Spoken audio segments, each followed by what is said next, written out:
Okay, so Rob Mihalko, founder, principal of Spectus Strategy, whilst a lecturer at Stanford. I'm really excited to have you here today because I would say that we are, well, I'll put words in your mouth, but we're marketplace nerds, sort of. We really are, get excited by, love, and interested in the concept of digital networks and marketplaces and fine-tuning these platforms to be optimized. But I'm just really looking forward to unpacking your experiences in marketplaces. But I first have to know, so you're founder principal of Spectus Strategy. What is a Spectus? It is Spectus. Well, first of all, thank you, Shep, for having me today. I'm looking forward to our conversation. Spectus actually is derived from a Latin word, specto, spectare, which is to look at or observe. And when I created my consulting firm, I really wanted to focus on deep insights into the businesses I was advising to. These were marketplace businesses or business networks.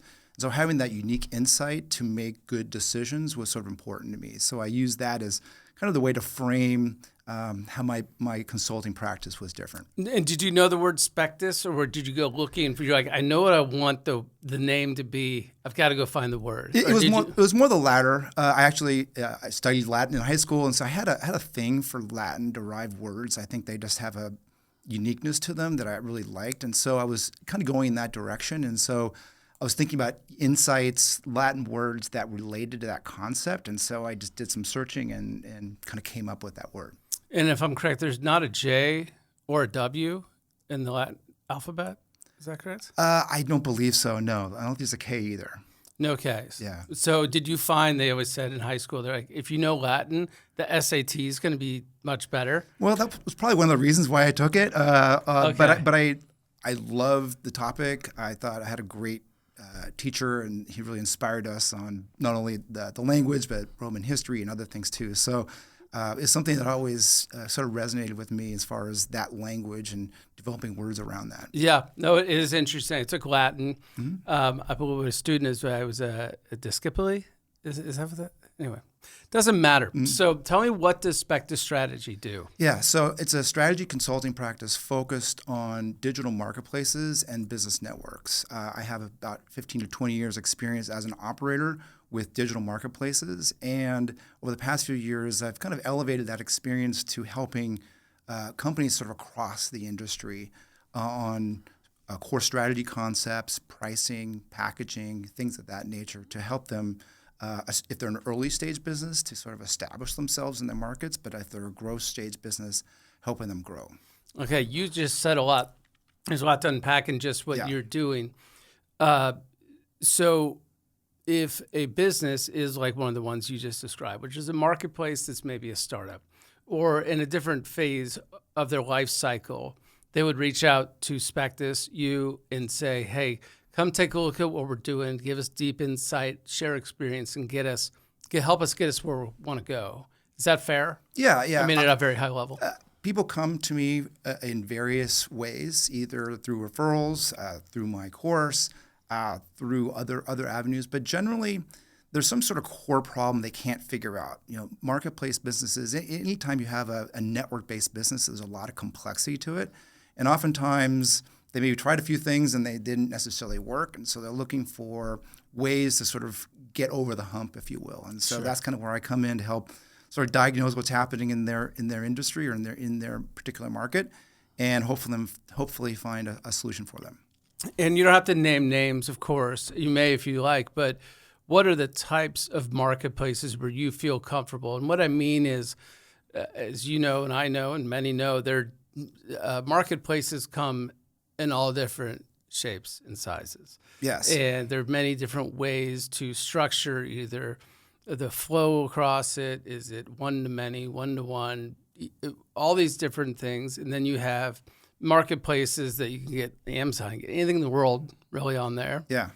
And then you have these very specific marketplaces. Bryzos is a metals marketplace, for instance. Yeah. So where are you comfortable on that, or what types of marketplaces from a product standpoint? I I enjoy many of them. I think the diversity of the business model is what makes it interesting. I think actually, in some cases, I like going into an entirely new industry and learning and figuring it out. And so I wouldn't say there's any like one, vertical or even type of marketplace per se that I would gravitate to. I mean, I might have some experience in some categories. My deeper experiences in sort of horizontal procurement marketplaces. I formerly was at a company called Ariba and then SAP afterwards. So I do work with a lot of sort of procurement-oriented marketplaces. Many of them are category specific, so I work with that.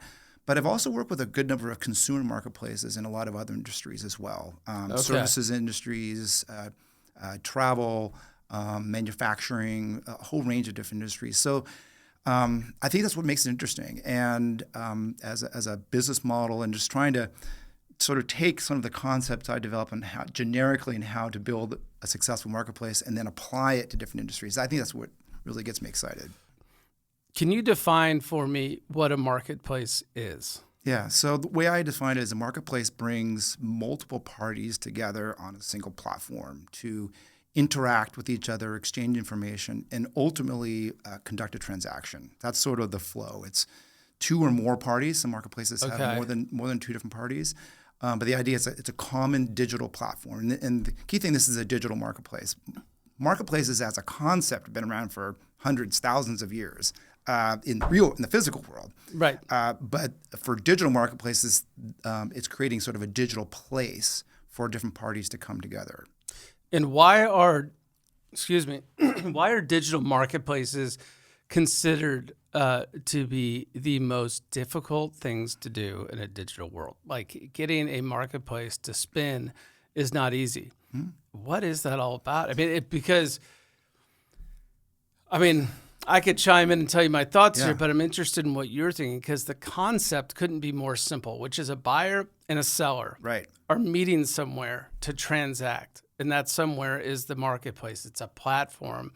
And I shared with you yesterday, when I think of a marketplace, I think of just medieval times. You have all these merchants and everything hanging out in the streets. And somebody owns that street, but that street brings a bunch of buyers down it. So merchants love setting up there. Right. And so you just kind of walk down the street and you're buying, I need to get some food. Oh, I need to get some rope. Oh, and you're just buying what you need.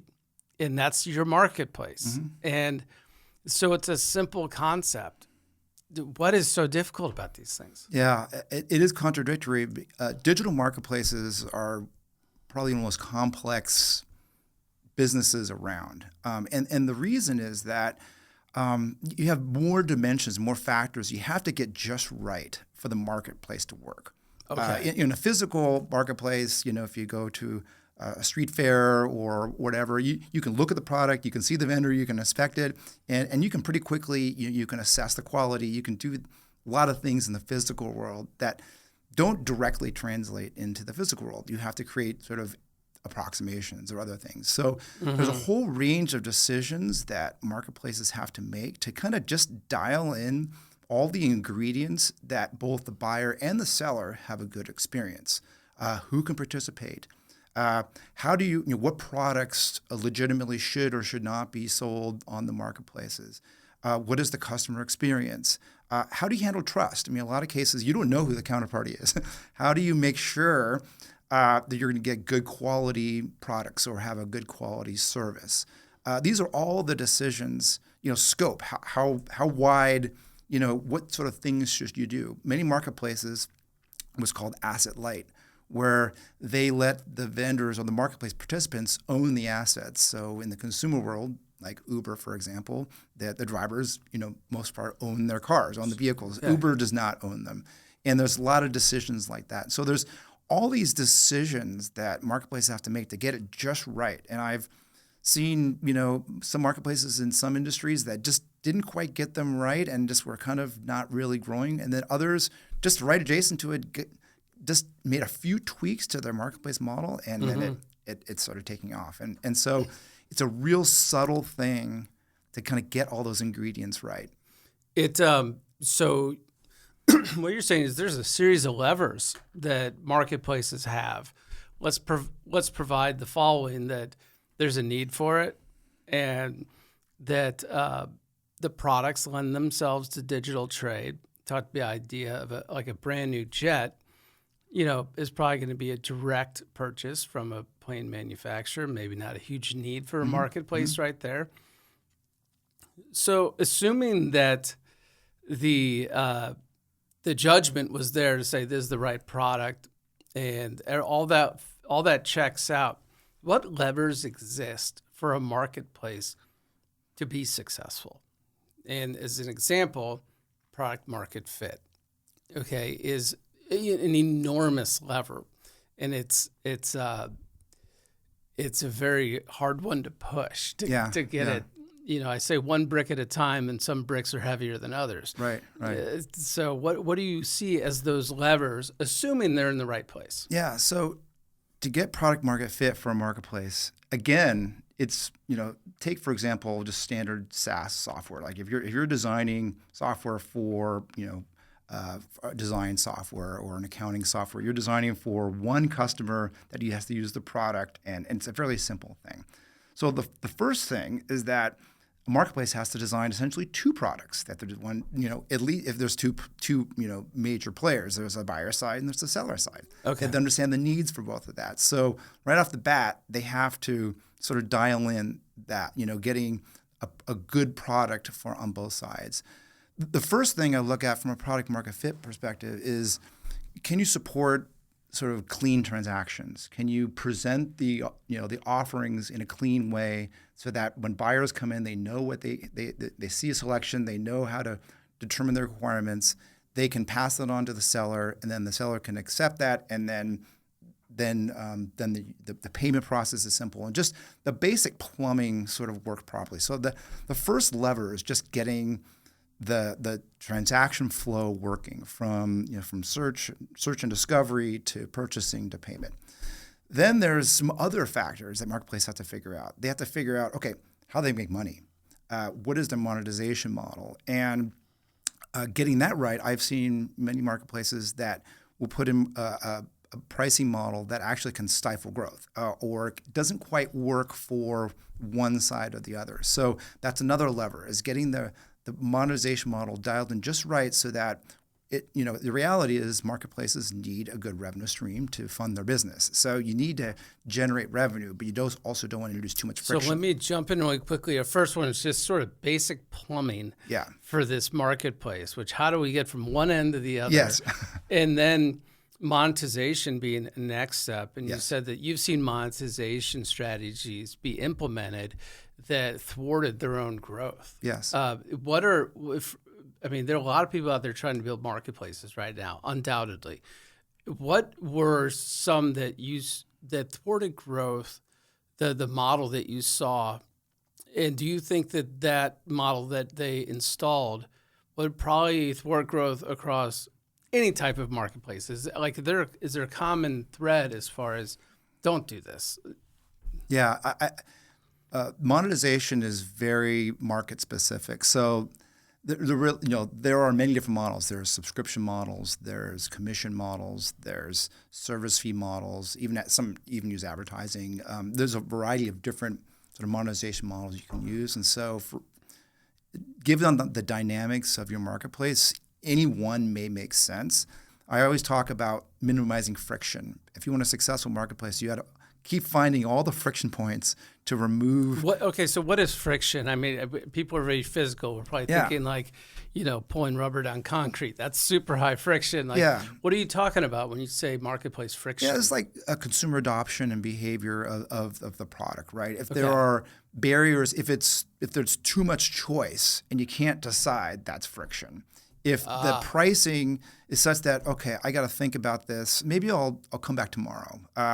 Or I'm ready to buy, but now I need to then contact the seller. I need to do the other thing, 4 other steps before it's done. Or there are a variety of things in the user experience that add time, or in some cases can introduce uncertainty that customers just go away or don't transact. And so you want to minimize those things that we always talked about if you find a buyer ready to buy and a seller ready to sell, you want that to happen, as efficiently as possible. Time kills deals. Right. And so friction is sort of the term that we use to explain these are the things you can start removing from your service or improving to make those things happen. At the end of the day, you want to capture it in the moment when you got sort of two willing parties ready to transact with each other. I agree with that, and I think I coined it here, which is people don't come to Bryzos for homework. We're not here to give you more work. We're here to solve something for you, and it's a good exercise, especially in like a metals industry, which is you have distribution, which is fabulous, and has a lot of standard workflows. And when we got far enough out of distribution, we were able to question, well, do you have to do that? Do we need to replicate that digitally speaking? Mm-hmm. In a digital world, people think differently, even though they're doing the same thing. So it's like, is now an opportunity to start stripping some of this stuff out.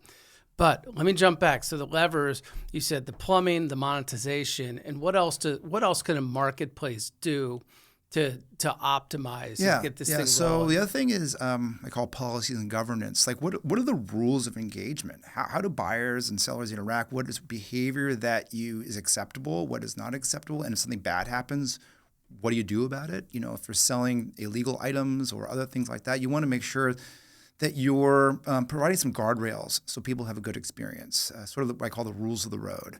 Okay. How do they understand how the service works and what's acceptable behavior? And that addresses a lot of the trust issues I talked about earlier in terms of marketplaces solving this sort of trust thing. If they feel like the marketplace is protecting them in terms of having a safe experience, and if something bad happens, there's some ways to rectify that's helpful. So that's sort of the third area. That is really hard to do, by the way.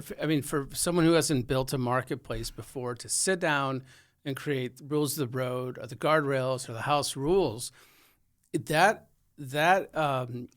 activity of building that out is the backbone, in my opinion. Like, for instance, when you sit down and you have got to write your terms and conditions finally for your marketplace, you learn a lot. Absolutely. Because you have attorneys saying, okay, well, what are you going to do about this? What are you going to do about this? And that's where and that informs the product greatly. And especially in, supply chains where, I think one of the key features or differences between B2C, B2B, and even what I'm coining I to I, which is industrial to industrial, is in B2C for sure, the final step is you check out. You're done. Because everything's become so formulaic. Like these products it's just going to be rare that something goes wrong.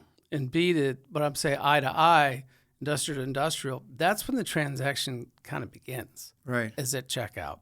Because now you're moving big, heavy things like metal, throwing them on trucks, and right.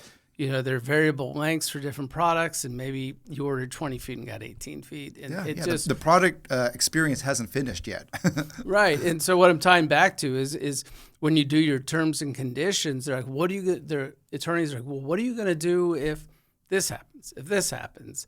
And then that's when you have to start thinking, how do we roll that into the UI to make sure it doesn't happen? Yeah, it's super important. When you transact directly with, say you do a one-to-one relationship with your customer, you have a contract, right? And that sort of defines the relationship through a contract. Marketplaces can't do one-to-one contracts with everybody. They have to create sort of a general environment. And so that's what the terms of service sort of does. It creates that framework that people interact with. And there's a balance. You don't want to script out everything. And I've seen some terms of service and some clauses that were so complex of all the things that go wrong and all the penalties that you would get if you didn't follow that. I go, I'm not going to use the service. Like, it's just, again, it's too much friction. So there's this balance between just finding the sort of the right sort of guardrails that protect people, but don't scare people off. Right. So that would be a third lever that we've identified, right? Yes. So you said there are 6 kind of things that must be occurring for a marketplace. And maybe I'm conflating, but those sound like levers to me to a degree. What other ones are in there? So next is liquidity. Okay. So, getting enough buyers so that the sellers have enough business to justify investing into the marketplace, and then there's enough sellers that buyers have a good selection. So it's managing basically the supply and demand balance. I kind of combine those into two or into one in terms of liquidity. But that is probably one of the biggest challenges, particularly for early stage marketplaces, is how do you get that liquidity? How do you get that initial sort of critical mass of buyers and sellers so that the average customer has a good experience? And so liquidity could be defined as how quickly can a seller turn their product into cash? Yeah, well, it's the whole process, right? It's actually finding finding customers, identifying them, and satisfying their needs. So it's essentially, I look at it more from a kind of a investment perspective. There are many marketplaces, or if a seller joins a marketplace and they get no business, like it's not a free thing for them. They may have to set up a profile. They may have to load in a catalog. They may have to do something. They have to have someone monitor, lead activity that comes through. And so, even though in some marketplaces it could be relatively light, it still takes time and energy. And they have choices too, right? There's other ways they can go to market. So, having enough business for them to justify being in the marketplace is super important. So you want to make sure you kind of choose your markets carefully, and also kind of choose the number of participants you have and you go after to make sure that each one, as many as possible, have a good experience. Well, you just touched on something we just showed you in the other room, which is we have 100% liquidity because the way we've set this up, which is speaking for Bryzos, which is sellers don't have a time invested. They're not putting on, uploading all their inventory. And that's how Bryzos was originally. And that's the lesson we learned, what you're talking about, which is, there's liquidity, which is how successful can this be and how quickly can it happen? Yeah. Is how I think about it. And I think in a very pure sense, how quickly can a seller, if they're going to go through the rigmarole of uploading profiles and stuff like that, there better be a win waiting for them. For or sure. else they're out. Yeah, and it's all about ROI. So in your case, and if others, if the investment is relatively low, then you can more easily get more participation. And but even then, even if the participation is low, if they're still not getting any business, they may still just lose mind share or responsiveness, or there's other things that sort of come into play as well. And you want sellers who are engaged in your platform. What is the growth phase? So the growth phase is once you've achieved, at least the way I look at it is once you've achieved product market fit, then you start thinking about expansion. And there's sort of two elements to it. There's just the traditional getting the flywheel going, the sales and marketing, the customer acquisition, getting those sort of elements sort of humming. But there's also a lot of infrastructure decisions and maturity decisions that a marketplace has to make. Thinking about, what capabilities do they invest in? And I'm not talking about, finance or HR. Those are sort of givens. But do you need, an economist to figure out about liquidity? Do you need a marketplace sourcing expert to really help work with vendors on sort of the bidding processes? Like, some marketplace specific skills that you may want to invest in. What product and infrastructure investments do you want to make? Make-buy decisions are hugely important. When you kind of get to product market fit, you probably cobble together a few things on the product side. You're making decisions. Okay, do we want to continue to invest in this homegrown billing thing, or do we want to maybe outsource it to a vendor? There's a whole service provider community that you can tap into. You don't have to build everything as a marketplace operator. And so I find in the growth phase is a great opportunity to start thinking about, we want to be really smart, say, in the matching. We want to be really good on the customer experience, the UI. But we don't want to, spend time on billing or logistics or delivery or some other things, payments, that will work with third parties for that. So those maturity investments that's part of the whole scaling process of kind of, maturing the business. But it's all about both getting the flywheel going on your go-to-market strategy, but then also the capability investments to mature the business. product market fit. Let's talk about that for a second, which is it's one of those things that you know it when you have it. You can everything changes, and getting there, unless you're just like the luckiest person in the world, is an enormous task. When you're looking at, from the eyes of Spectus, when you're looking at a company, how do you measure whether or not they're working closer towards a product market fit or they've achieved it? Yeah, that's a great question. There's a couple things I look at.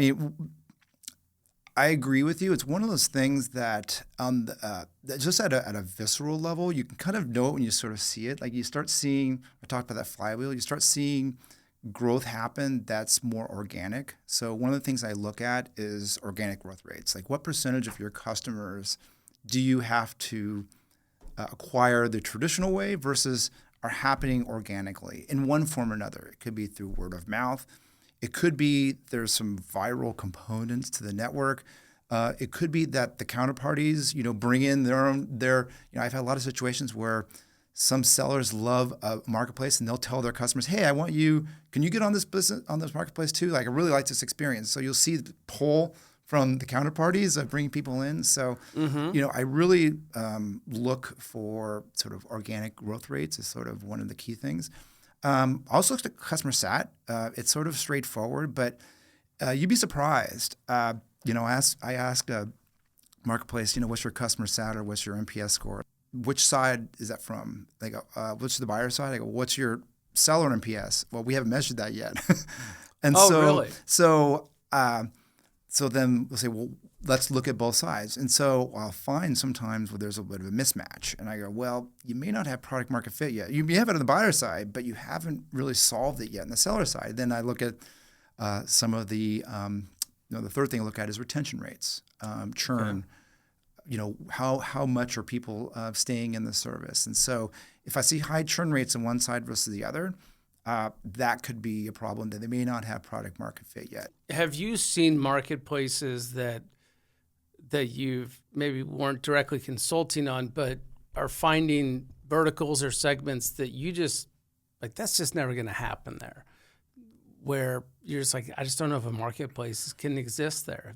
Have you ever seen like industries or relationships that are just too galvanized, where you're like, I wouldn't build a marketplace right there? Yeah, not by industry vertical. You'd be surprised. Marketplaces exist everywhere. I see them in so many different industries, both consumer, business, even in some government spaces. What I do find though is that I find some marketplaces that just will sort of drop themselves into an industry and say, okay, we're going to be in the center of this market, and just by virtue of being there, we think we are going to be successful. We're going to, and they estimate the market size. We can get 10% of this market, and it'll be a fantastic business. And just extrapolating their success. Exactly. And that was the story actually of a lot of the early marketplaces, particularly in B2B, and that they like .com era, late 90s kind of thing. And so a lot of business, and I think the industry was learning. I think they just, the internet was sort of coming. Just the concept. There's so much money flying around too. Yeah, there was a lot of investment in it, but I think they were learning about the dynamics of each of their spaces. But I think over time, and this is the way I look at it, is that in any given market, there's sort of three ways to go to market. You can go directly, from a seller perspective to your customer. You can go through traditional intermediaries, or you can go through a marketplace. And I find that when you look at a market, finding sort of your little spot in there is super important. And so it may not be necessarily that the industry itself isn't conducive to a marketplace. It's just they haven't picked the right segment. Okay, so what does that mean? Like, so I understand what you mean in a general sense, but you have these massive industries, and over here you've got, let's say, the automotive industry. There are many links in the chain to get something that's ready for sale on a lot. Mm-hmm. So you're saying you could be more effective. There's like a locus, right, in the supply chain, where you're like, what you're doing is great. You just need to move your target from here upstream or downstream and plug it in to someplace where there's a greater need. Mm-hmm. Yeah, and marketplaces exist well where there's some degree of fragmentation, where there's maybe access problems, trying to find willing and able counterparties at sort of that point in time. There's maybe underutilized assets, or maybe just the market is just simply inefficient. Maybe there's so much complexity that you need, and that's where B2B marketplaces do really well, and business networks do really well in terms of simplifying that complexity. And so it's sort of finding that sweet spot is super important. Some supply chains work perfectly well. Traditional supply chains work perfectly well. And so I would tend to advise a marketplace not to go in that direction and maybe focus on where's the fragmented part, where's the part of the market that has some inefficiencies, and focus on that. Fragmented meaning that the supply and the demand is not. We didn't have great access to supply, or there's many suppliers and many buyers. Like, what do you mean when you say fragmented? More the latter in terms of just the finding the right suppliers, but also could be availability of production capacity and other things too. So it can be both. And would you say that kind of the historic hallmarks of where a marketplace might be useful would be it's fragmented, there's pricing opacity, or just opacity in general of cost structures and so forth. There's an antiquated nature to the industry, right? So do you still think those are good sort of hallmarks for where you might want to see if there's an opportunity? Yeah, I think when there's a market that's just inefficient, that is maybe super manual, they're still conducting a lot of business over the phone, or even email and so forth. I always liked kind of competing with phone and email, as a marketplace, because I think generally that it can be more efficient in terms of structuring that. If it's hard for the parties to find each other, even to find the right person at the other kind of party is also sort of a task too. So it's not it's not just the seller; it's the right person at the seller. It's the right person at the buyer. And so having sort of some automation or having some tools around that actually can help you find the right person to answer your question. Yeah. It's not just if you sell to a large Fortune 500 type company and you want to you send an invoice but you hadn't get paid. It's not like you're reaching out to the company generally. No, you want to go specifically to who's the accounts payable person that's related to my my invoice that I know I can get paid on. And so it's solving those sort of problems. Many years ago when I was reading, maybe in 2010, really learning everything I get my hands on about marketplaces. And when you read why marketplaces weren't successful, the neutrality is often in that discussion. I mean, they didn't value how they had to be neutral. Or it just was like, in hindsight, they're like, yeah, I guess that's important. Yeah, it gets to kind of the integrity of the platform, the trust issues. Sometimes you can maybe influence how companies are presented, or various things that may steer business to maybe a less optimal way of just from a market perspective. And so, in my class I talk about stakeholder management and understanding kind of all your stakeholders in your ecosystem. Well, I'm glad you brought that up about the class. So, yes. Like the classes and the lectures that you do. Yes. Tell me about that. So you're lecturing at Stanford. To whom are you lecturing? Yeah, so it's through the continuing studies program. So it's adult learners, people who are in industry, sort of postgraduate school. And it's a class I designed a few years ago, really to help.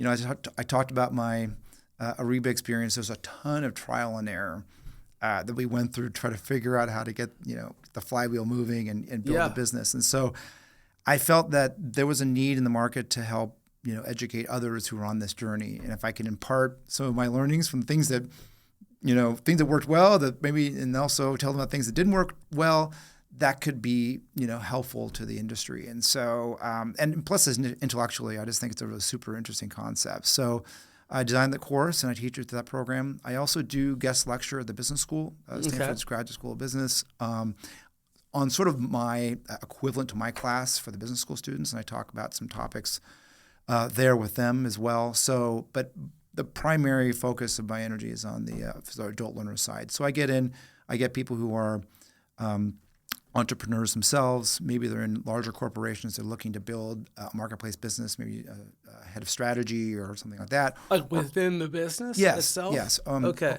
Or also sometimes I'll get people just curious about the business model and want to learn more about it. Until you get into building a marketplace, there's an inexhaustible amount of questions because you, from the outside looking in, I mean, it certainly is when you're doing it as well, by the way. But what are the questions that you keep hearing from students or the people who are, adult learning? What are sort of the common questions about how'd you do it, and how do I get started? What do I need to look forward? Yeah. They follow the gamut. I'd say, a good amount of them are on liquidity and just how to get the flywheel going, if you will. I get a lot of questions on that. I get a lot of questions on how to make money, how to generate money out of it, how to analyze the market, how to assess the opportunities, and we talked about where the points are of that may be more attractive for marketplace versus less attractive. Just a variety of things. I mean, I think many things we talked about today. I can't think there's any one area where I get a lot of questions per se, but I think that the things that people are most concerned about is how do you get to that first sort of scale point? How do you assess the initial opportunities? Early stage marketplace also looking to raise money to get capital, and so recommendations on how to fundraise, how to plan the milestones for what you want to do as far as investing sort of smartly because you have limited resources. Yeah. And so there's a lot you just said there. But in general, what's sort of the Rob checklist? If someone came to you and said, hey, I'm about to start this marketplace, and can you come up with a 10-point checklist of things that at least get me to the next 18, 20 months? What do a founder need to be thinking about before they take their first step? What's on that checklist? Yeah, we covered a lot of them today, but I'd say the first thing is look for an attractive market. Look for a good opportunity that's not served well. I mean, there could be other marketplaces in there. I wouldn't, not just because there's another business there doesn't mean someone can come in to solve that space better. But it's finding a good market where there's some good mutual traction between both the buyers and the sellers, that they kind of need each other for one form or another. Yeah. Then it's all about sort of picking, the sort of sequence of how that journey to product market fit, and trying to kind of pick, a small enough market to start with, to sort of, and then designing a product that has good plumbing, that supports sort of clean transactions and so forth. What about but capital? I mean, marketplaces take money, and in general, the profitability is not going to happen in the first year. In general, so how would you advise them on the money part as far as getting investors, which you commented on moments ago? Do you say, hey, go find your aunt and uncle and your cousin and kind of start there, or is there good angel networks that they should be looking at, or?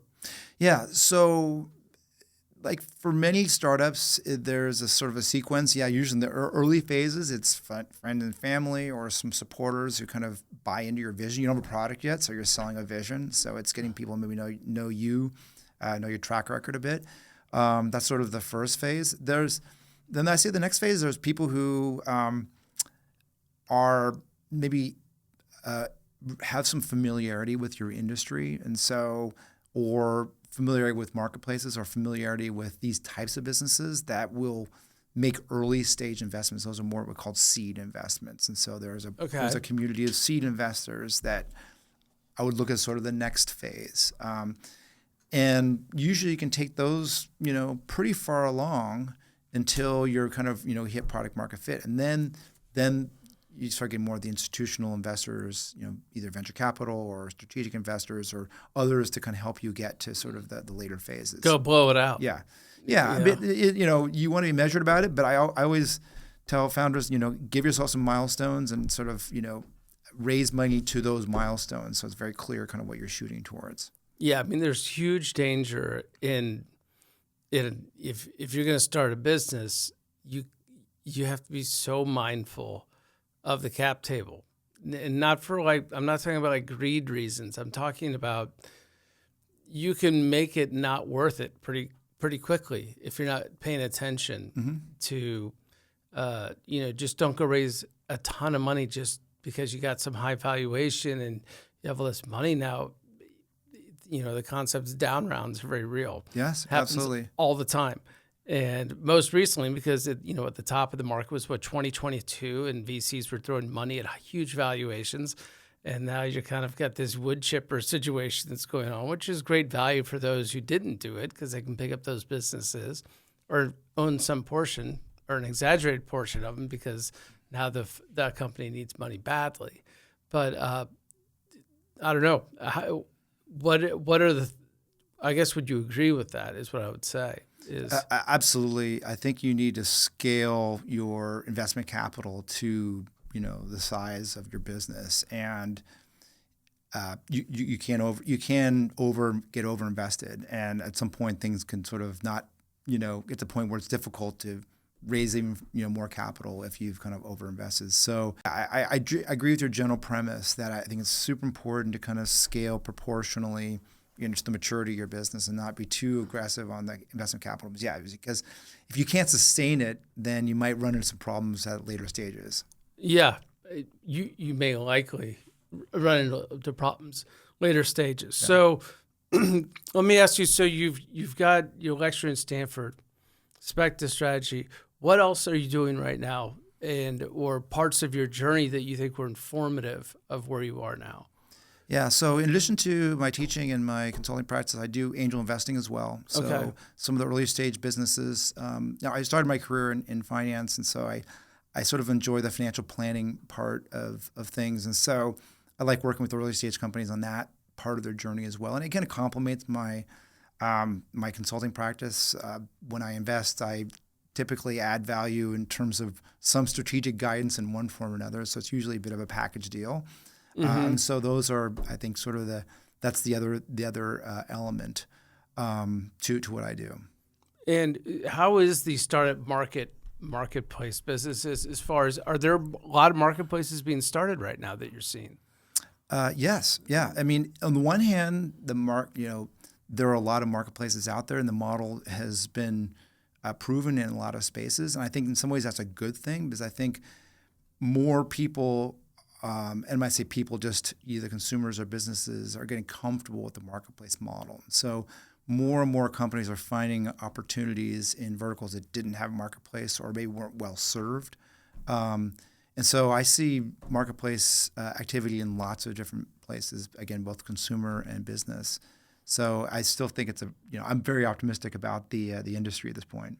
And do you feel like that increasingly, do you feel that B2C is sort of, that's been handled, and the major opportunities are more in the B2B supply chain, maybe the slightly more esoteric but highly valuable segments? Or do you feel like there's still a ton going on in B2C that could be? I think there's both. I mean, I love B2B markets because just their inherent complexity just lends themselves really well to the model. And there's, I'm surprised when I find another category that doesn't have a marketplace or isn't well served that, some organization has looked at.